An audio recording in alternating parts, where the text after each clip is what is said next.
I Cannot Tell a Lie is one of my favorite songs to play on the record.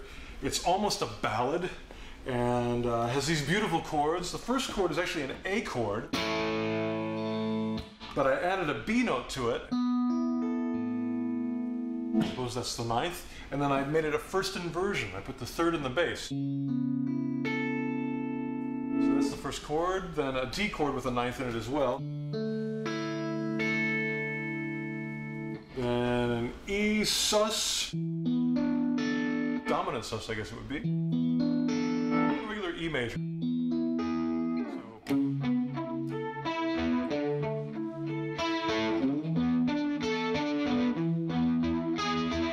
So. Very simple chords, but the trick is to come up with a melody that keeps the listener's interest over that whole thing. And I tried to have something that had some rhythmic and melodic variation, some nice vibrato, and some crying tones. So that's what I did. One of the most important things with this is that you're able to stop. Again, being a heavy metal guitar player, I've had a guitar sound most of my life where I can't stop. There's always so much distortion. Your guitar is feeding back and howling and making noises. And I wanted to get a little less distortion and get a sound where I can actually stop. Listen, relative quiet. And there's not a big howling sound.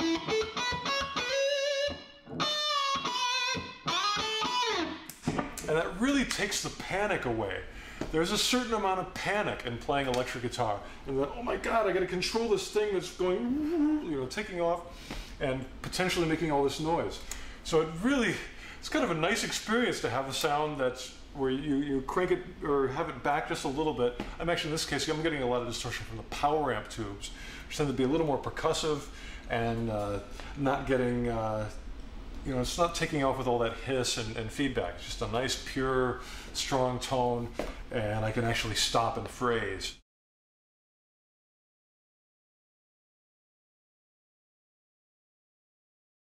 So most of the song is slow enough where it's not a matter of having a lot of shred technique to play it. It's more, you want to have good vibrato, your bends have to be very in tune, and the sliding is important too. You know, when I slide into, I want to make sure that the slide is nice sounding. So I'm going to show you the short shred part in it, because maybe that's the part that's not as obvious as far as fingering goes. There's a two-handed part. Let's see, it's coming out of something like, I'm doing sort of a chord thing.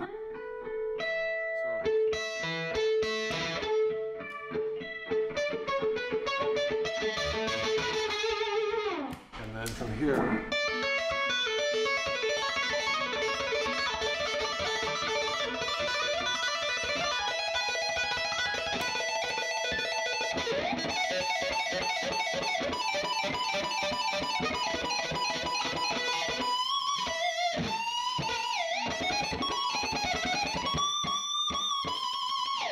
So maybe that's one of the more shreddy parts. I'll show it to you slowly. The first two-handed part are these notes. It's with the left hand and with the right hand, D and E. So the pattern is like this.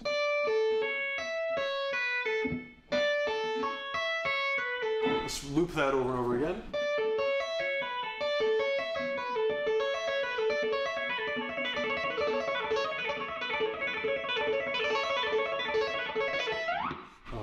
From there, it actually gets simpler. The next two, it's only three notes.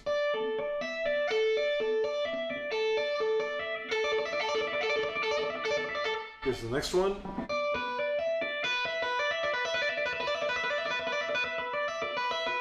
And a big stretch. And the last one, just up a half step. So pretty much all the same pattern, just the frets are changing. Then I've got this lick that's a pull-off lick. It's kind of F-sharp minor sounding. G major sounding, same kind of lick. The pull-off is really driving the lick. The picking is very simple. I'm just picking once per string.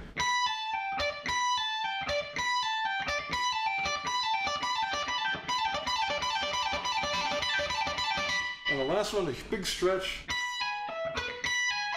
to get that E major sound.